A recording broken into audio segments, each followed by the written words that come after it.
All right, well, good morning, everybody. Good morning.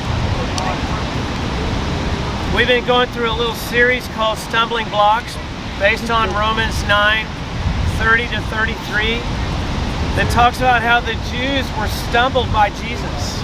And they just couldn't believe that the Gentiles got to become children of God just by faith. They just didn't accept that. It was a stumbling block to them. And so we've been talking about stumbling blocks for the last few weeks, and these stumbling blocks can shipwreck our faith. Amen. We began by talking about the Bible. We need to trust the Bible that it's true, or else that's a major stumbling block. If you're opening up the Bible and doing what apparently Thomas Jefferson cut out portions of the Bible that he didn't like, that could create some problems. Okay. How can you move forward if you don't trust the Bible? We looked at why it's reliable. We discussed how doubting friends, family members can affect our faith. How censorship, indoctrination, misinformation can all keep us from being fully engaged with Jesus. Raise your hand if you know what I'm talking about, right? And last week we started talking about the 3 G's. Gold, gals, or guys for the ladies, and glory. So in your sermon notes that you have there, by the way, the announcements are on the upcoming dates are on the back of your sermon notes. There's more on the table if you don't have them.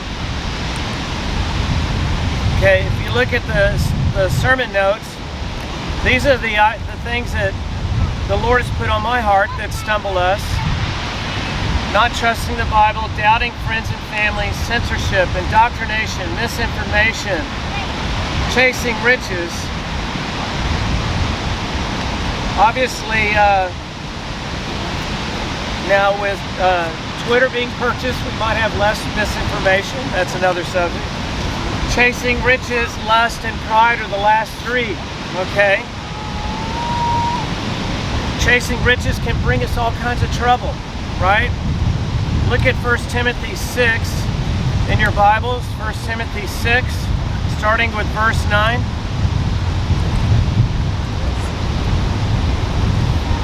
It's right before 2 Timothy. Verse 9 says, "Those who want to get rich fall into temptation and a snare and many foolish and harmful desires, which plunge men into ruin and destruction." Have you ever seen what happens to people that win the lottery? It doesn't go well for them. "For the love of money is the root of all sorts of evil, and some by longing for it have wandered away from the faith and pierced themselves with many griefs." We can't worship God and money, right? And then look at verse 17. "Instruct those who are rich in the present world not to be conceited or to fix their hope on the uncertainty of riches, but on God who richly supplies us all things to enjoy." I love that. It's one of my favorite verses. Here's a huge thing to enjoy right there. Free surf, right?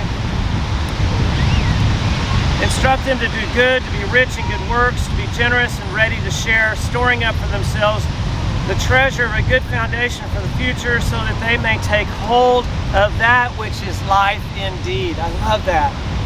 To take hold of what is truly life. And it's not about money. I mean, Zig Ziglar said, "I've had money and I haven't had money and I'd rather have it." We know that. But is it your focus, right?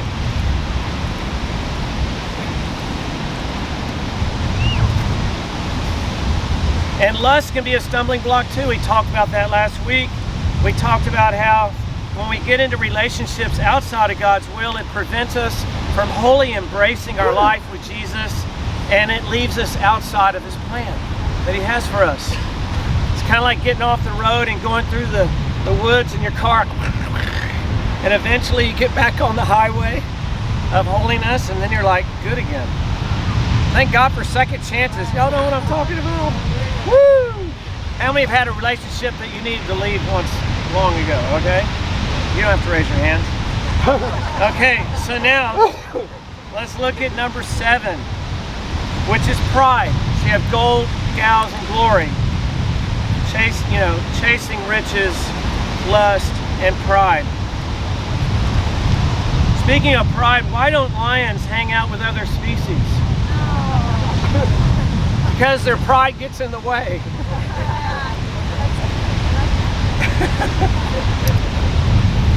So the third G is glory. People tend to want glory. We're driven by pride, aren't we? It's so easy to be prideful. After I have a good surf session, I just want to talk about my waves. And it gets old when you just talk about yourself, doesn't it? Takes the fun out of it. But we want credit for what we do. We have to resist this tendency. Power is alluring, isn't it? Many get to the place that they simply want total independence from God so that they can call the shots. A famous poem by William Ernest Henley called Invictus said, "Out of the night that covers me, black as a pit from pole to pole, I thank whatever gods may be for my unconquerable soul. In the fell clutch of circumstance, I have not winced nor cried aloud. Under the bludgeonings of chance, my head is bloody but unbowed. Beyond this place of wrath and tears looms but the horror of the shade, and yet the menace of the years finds and shall find me unafraid. It matters not how strait the gate, how charged with punishments the scroll. I am the master of my fate. I am the captain of my soul." Woo, scary, right? People want to be captain of their soul. They want to be in charge. They want to be Lord of their life. You know, the first rule in the Satanic Bible is do what thou wilt, do what thou want.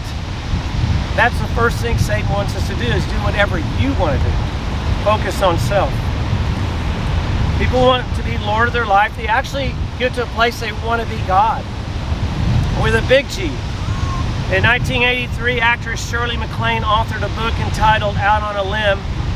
5 years later, on January 18th and 19th of 1987, the book was adapted to a two-part, 5-hour television miniseries of the same title, which was broadcast on ABC. The book and miniseries portrayed Maclaine's personal spiritual journey to accept a mix of Eastern religious beliefs and extraterrestrial mysticism that came to be known as the New Age movement. Y'all heard of that? Okay. At a pivotal moment in the miniseries, Maclaine, playing herself, sits on a beach with one of her spiritual advisors, played by actor John Hurt, who urges her to recognize that all things are a part of God, a core belief of Hinduism. The two eventually stand with arms outspread, shouting to the sea, "I am God, I am God." Whoa, that's a scary place to be. No lightning bolt came down at that point. She was able to continue her mini-series. But one day, when we all kneel before the Lord and confess Him as Lord, she'll probably change her tone a little bit, right? Her tune. But you know, I met this girl named Ashley that's with us today recently, and she came out of the New Age movement and became a Christian. And I thought, wow, that is so interesting, because I'm about to talk about that. So I've invited Ashley to come. Come on up, Ashley. And she's going to talk about her experience being deep in the New Age movement and coming to Christ. So will y'all welcome Ashley up here as she comes to share. Thank you. Hi everyone, I'm going to try to talk as loud as possible, because I know the waves and the wind and the people can get, loud. So I guess I'll start back with, my background and when I was younger, and then kind of get into how I got into the New Age. So I first started going to church when I was around 4. My parents actually, they kind of grew up with God, but not really at the same time. They knew of God, they knew of Jesus, but they didn't make Him their Lord and Savior. So I was going to church here and there, and basically because my mom got invited to church by one of her coworkers. And eventually my dad started coming to church with her because he didn't want to give up Sunday football at first. And so eventually he ended up coming with us, and they started going. And it wasn't until I was around 6 where my parents fully understood who we are as humans. And so I grew up basically in church, kind of here and there.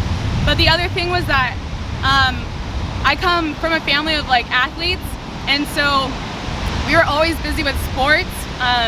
My parents were our coaches with me and my 3 younger siblings.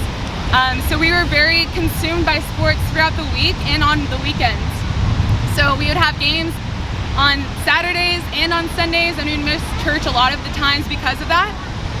And so as I grew up, my idea in elementary and junior high was that God and going to church was just an extracurricular thing that you do just because you want to be a good person, or you try to be a good person because you want to go to church.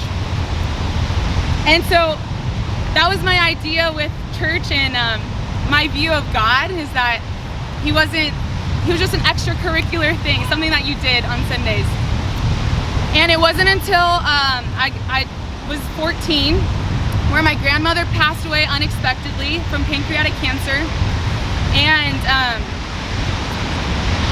the day before she slipped into a coma, my family went to go visit her with all the rest of the family in the hospital, because she was in the hospital. But I chose to go to my basketball practice instead of going to see my grandma in the hospital. And then the next day she fell into a coma, and a few days later my grandpa decided to pull the plugs on the machines that were keeping her alive. And I was angry. I was really angry at myself. I was angry at everyone else, at like doctors, and ultimately I started blaming God. And I started having these questions like, if God was a good God, why would he allow these kinds of things to happen to people? Because I believed that people were inherently good when I was younger. I thought everyone was good. And I just started blaming God. Like, no, you know what? If God was real, he wouldn't have let this happen. So that was my freshman year, and into my sophomore year, still trying to process the grief that I had from my grandmother's death, because I was really, really close to her. I pretty much didn't know how to express my grief. I didn't know how to process emotions. In my family, we didn't really talk about our emotions or talk about sadness. And so I also grew up with this idea that showing sadness was a sign of weakness. And so I didn't like to be sad or showing anyone that I was sad. So I basically, in processing all of processing my grandmother's death, I would cry myself to sleep every night for like 6 months. And once I get into my sophomore year, I start really rebelling. Of that anger that I had just started coming out. I started rebelling against my parents. I had a really bad relationship with my mom. I would always get into arguments with her. And then I also started rebelling in other ways. And so my sophomore year, I first got introduced to marijuana, smoking weed. I first started drinking alcohol. I first did ecstasy, which is a drug, for those of you who don't know. And I also got into my first real relationship and lost my virginity. And kind of funny thing now, looking back at it, when I had lost my virginity, I actually felt a lot of shame and guilt for that. And I was still going to church at the time, because my parents would make me and my siblings go to church on Sundays. And they were having a baptism day, and I was like, you know what, I want to get baptized, because I thought that baptism was going to wash away all the shame and the guilt that I had. So all right, I'm going to get baptized and all those feelings are going to go away. So I get baptized and found out, nope, that didn't work. So I still had all those feelings, but I still continued in sexual sin. And so throughout my high school years, I continued to keep doing all those things, but I was very secretive about it, because I was an athlete and I didn't want to get kicked off of any of my teams. So I was doing it recreationally for fun here and there. And then once I get into college, I went to Cal State Long Beach, and once I get into college, I pretty much explode into partying. I get really heavy into partying. Mind you, I'm like working at In-N-Out. That was my first job. I was working at In-N-Out pretty much full-time, going to school full-time, and I was just partying like Thursday, Friday, Saturday. Sunday was my recovery day. Just every weekend, like binge drinking, smoking weed a lot, doing a lot of ecstasy, and eventually that got me into bad situations. And one night, after another night of partying, I was raped by a guy who I was dating, and after that I ended it. I mean, I stopped talking to him, and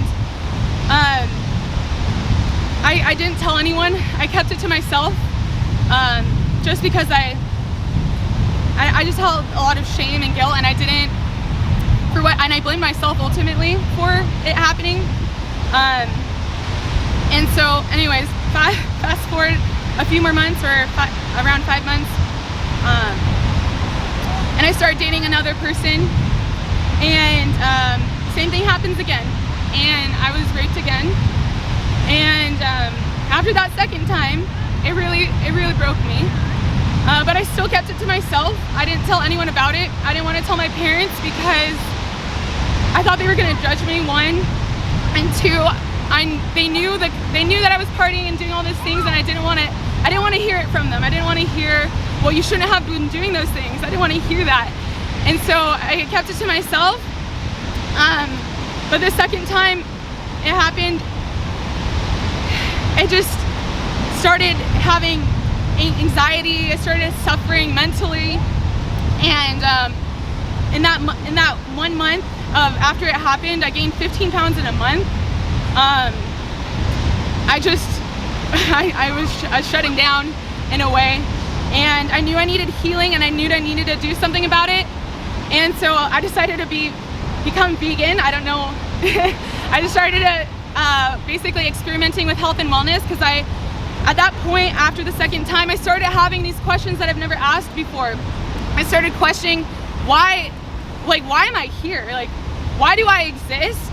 Why are humans here? Like, what is our purpose? Like, it put me in this like new state of mind, like, wait, what's happening with life? And so I started having these questions, and I started seeking peace and healing and knowledge, and just looking for those answers to those questions. So I started searching, and originally my search started with alternative health and wellness. I got really big into veganism. I became raw vegan. I don't know if you guys know what that is, but I was eating only raw fruits, raw vegetables, raw seeds. I was really into detoxing. I was going on a lot. I would do a lot of fasts. I would do juice fast, dry fast, water fast, all in the name of healing. And this kind of started opening me up to meditation. I already knew of yoga, and I was doing kind of yoga here and there, but it started opening me up to looking for ways I can find peace. And I sought that through meditation. I really got into Buddhism and different things in Hinduism. So what that looked like was, I guess I'll list out all the things that I got into. I got into, like, I don't know if you guys are gonna know all this. I'm just gonna list it out. I got into affirmations saying, like, I am healed, I am worthy, I am loved, I am this, I am that, and would start saying all those affirmations, trying to reprogram my mind, because I started getting into also psychology, and I started getting into reprogramming your mind, and trying to alter your state of mind so that you can achieve the desire that you wanted and what you wanted to attain. And because of that, I got into hypnotherapy. If you guys have heard of hypnosis, I know a lot of people think of it like as a magician on the stage, like putting someone under hypnosis, but there's actually a healing modality called hypnotherapy, where you put under hypnosis, and you basically listen to the hypnotherapist repeat phrases to a chain, like whether you want success, whether you want healing, whether you want to cure an addiction, whatever it is. And so I actually ended up getting certified in hypnotherapy because I wanted to help myself in that. And so I became a certified hypnotherapist. I started connecting with spirits, and this is where I started learning that the spiritual realm was real, that there was spirit. And so I started getting into channeling spirits. I started calling on spirits. I started looking to them for wisdom and guidance and clarity. And so I started calling on spirits. I started developing what you call psychic powers or intuition. And I had this thing, it's called the third eye awakening, which is something that's really big in the New Age movement, where basically there's different energy centers according to Hinduism, and your third eye is supposedly the seat of intuition, of knowing. And so I had a third eye awakening where I started reading people. I would start giving psychic readings to people. I started doing tarot cards. I started doing oracle cards, goddess cards, all these cards to tell basically fortunes, or to do divination, what the Bible calls divination. And I started using that for myself to find guidance, to find clarity.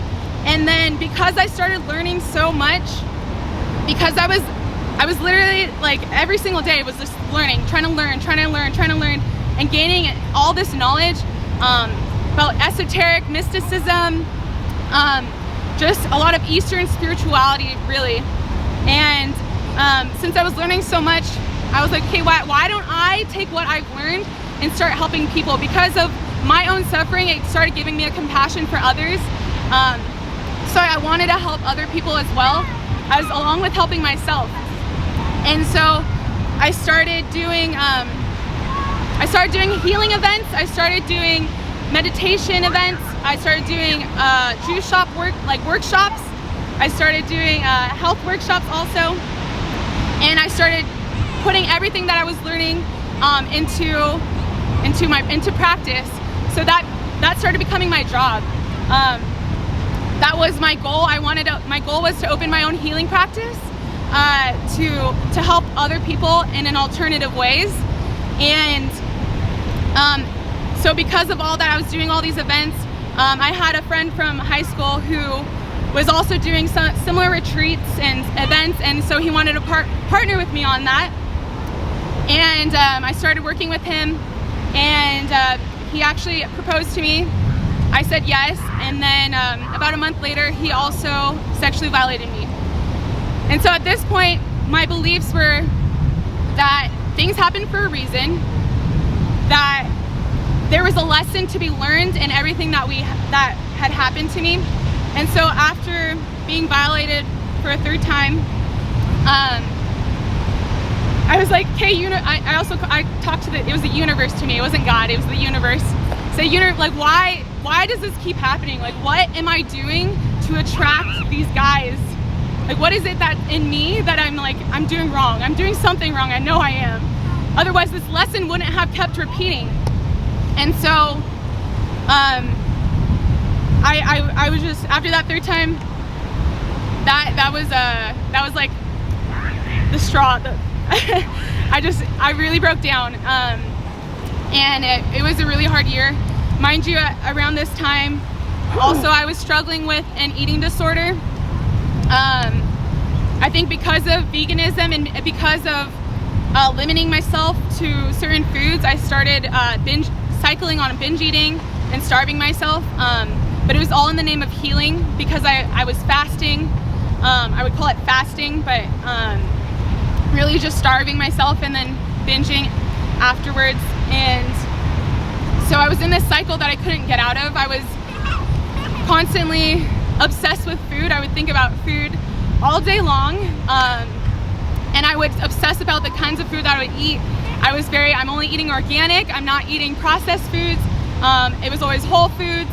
And so I was very extreme about it, but basically I couldn't get out of it myself. I tried healing my eating disorder myself.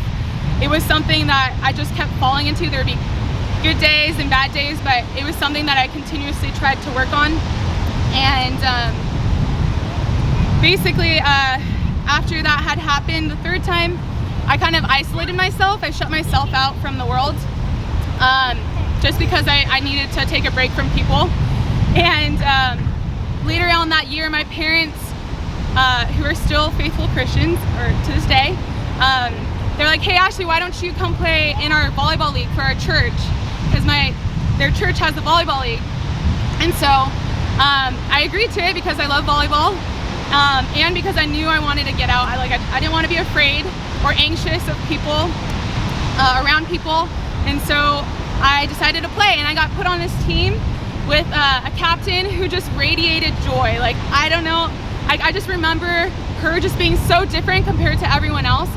And I just remember that was just someone who I was like, wow, I want that. Like, I want that. Whatever she has, I want it. Because I was really in a really low place. And so after that, I also became a certified yoga teacher. And I was starting to practice, or started teaching yoga in the local park next to my home. And my captain, she kind of would come in support of me. Not really telling me what her mindset was, but she would come just to love on me. And eventually I ended up going in 2020, in the beginning of 2020, right before the lockdown, I went to Bali, Indonesia, to go study under what's called a traditional healer in Bali. And basically what this it was for energy healing. What this energy healing modality was that you're calling upon the Hindu gods for power. So we would chant in ancient Sanskrit, which is an ancient Hindu language. We would chant in Sanskrit. We would basically summon the Hindu gods, and we would say if someone's knee was hurting, we would do a healing on their knee by calling and invoking the god. And this is gonna sound funny, but wherever the pain was, what we would do, we would harness energy. We would do certain practices where we're visualizing our protection. We were doing protection spells, and just calling on all these different spirits to be around us and to give us power. And what we would do, if someone, say my wrist was hurting, what I would do is summon the gods. I would invoke the energy into my body, and then it's gonna be funny, but I would blow on the area where it was hurting, summon the power basically, and push energy into where the pain was and pull it out. And I can tell you, like, it works. One of my teachers actually did several healings on a woman who was paralyzed from the waist down. She wanted to walk on her wedding day, and by her wedding day she was able to walk. So I've seen, healings, going to Bali, I saw a lot of crazy things. I saw people, my classmates, basically get mildly possessed when we would walk into Hindu temples. And the way that they would stop this quote unquote possession is that the priests in the temple would grab alcohol they had in these little bottles. They would pour it out on the person's feet and wave the alcohol fumes onto the person, which would make it stop. I don't really know why or what that does, but I would just see all these crazy healings. My teachers would show us videos of people who were possessed, who would come to them. And so from that energy healing, I come back home on the day that California gets into lockdown, and I want to start practicing it. But obviously, since we were in COVID, I couldn't go out. No one really wanted to do work anyways. So I kind of was just doing nothing. But as soon as I came back from Bali, a whole bunch of Christian people started coming into my life.